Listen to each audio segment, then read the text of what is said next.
This week is our son's last basketball game of the season, and so in honor of that being the last game of the season, I am going to read to you the chapter from my book, Embracing the Journey, that covers my feelings about watching my kids play sports.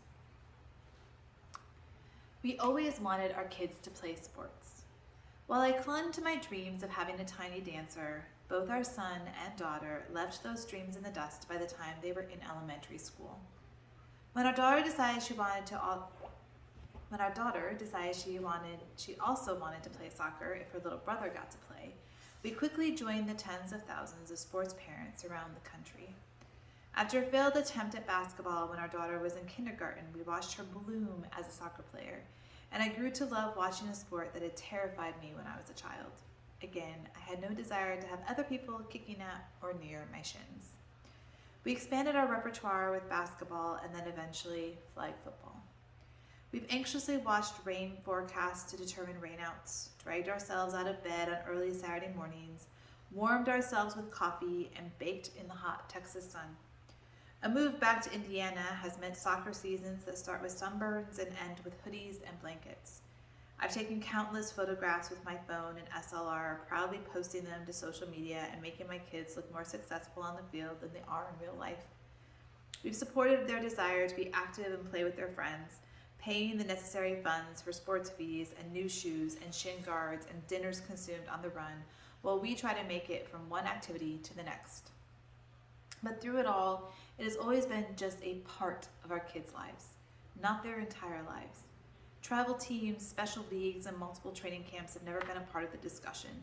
We've done a couple of special classes for our son over the years, but often discovered that they added little to no value to his experience with the sport, not giving him the break that he needs to just figure out life. My daughter loved playing basketball and soccer, but once we moved to the public junior high school, she quickly discovered an additional love of theater and music, conflicting with a sports career that was most likely going to come to a close once she was in high school. Our son keeps changing his future dreams, and while he currently has stolen my husband's heart with his desire to play for the Big Ten, I think we'll just let him be a kid and step up the training if and when he makes up his mind. After all, our goal has always been kids who love to be active and understand team sports. We never wanted our futures to hinge on an injury-free childhood full of focused training and void of free play. I like to believe that this balanced approach to athletics makes us reasonable parents. Would we love it if our kids were able to pay for the college education of their choice because they are skilled at a specific sport? Sure. But then I'd have to ask myself, at what cost? We've watched our friends sacrifice family vacations and hundreds of thousands of dollars to pay for their kids to craft their skills in a single sport. We've watched family members and then our own peers' children suffer from injuries that used to plague adults twice their age. We've watched parents from the sidelines at our own kids' games as they have talked about running from one practice and game to the next, barely slowing down to breathe or even take a moment for themselves. And then we've looked at each other and mouthed, nope. A couple of years ago, I spoke to a former student who went to a smaller school on a football scholarship and then eventually decided that the school and the team weren't for him. If he wanted to pursue his dreams, football was going to have to be a pastime and not remain central to his college career, a decision that he found more freeing than defeating. Another student confessed that months of social distancing and the shutdown of club volleyball opportunities gave her the chance to try new things, and she started to realize how much she had been missing in the pursuit of scholarship dreams. She wasn't sure that she wanted to keep working at a sport that was keeping her from enjoying just being a teenager. I've seen students comment on getting burned out of sports that they loved because they played it too much, or it got too competitive and it stopped being fun. I've seen other high school students crushed by career-ending injuries that force them to rethink their entire futures before they turn 18. And I've seen students who believe that their experiences in club and high school sports help to shape them into the young adults that they are while giving them opportunities that they never would have had otherwise. The most well-adjusted of those students are the ones who have the freedom to pursue what they love and make their own decisions concerning their athletic futures. Maybe it's because we've never seen sports as the end-all, be-all of our kids' futures, but I never cease to be shocked by the parents who lose their minds over a bunch of 9-year-olds learning how to pass or dribble a ball. The arguing with referees who don't have to spend their evenings with crazy parents but still choose to do so.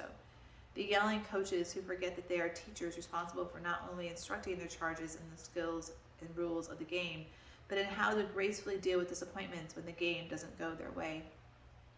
No, I don't like watching my kids lose, and we've seen a lot of that over the years. No, I don't like to see my kids disappointed when they don't get the team spot that they want. And no, I didn't like having everything shut down and my kids sitting around doing nothing physical because of arguments that it was too hot to play outside. And they said this while a pool sat in our Texas backyard begging them to dive in. But I also believe that there are important lessons in having our kids play while not making it the central focus of their lives or the lives of the entire family. We still need to make space for family vacations, summer jobs, worship, academics, and yes, general leisure. I believe that one of the reasons that we struggled so much as a society when everything initially shut down due to COVID-19 was that we had been running ourselves ragged, and nowhere was this truer than our overscheduled family lives. So yes, we encourage our kids to play. We should encourage them to pursue their dreams and set goals. But we also work to avoid allowing them to make that dream and goal the one thing that makes life worth living. Because selfishly, I really just want to be in the moment enjoying watching my kids do what they love, fully aware that they have our permission to stop when it's no longer fun for them.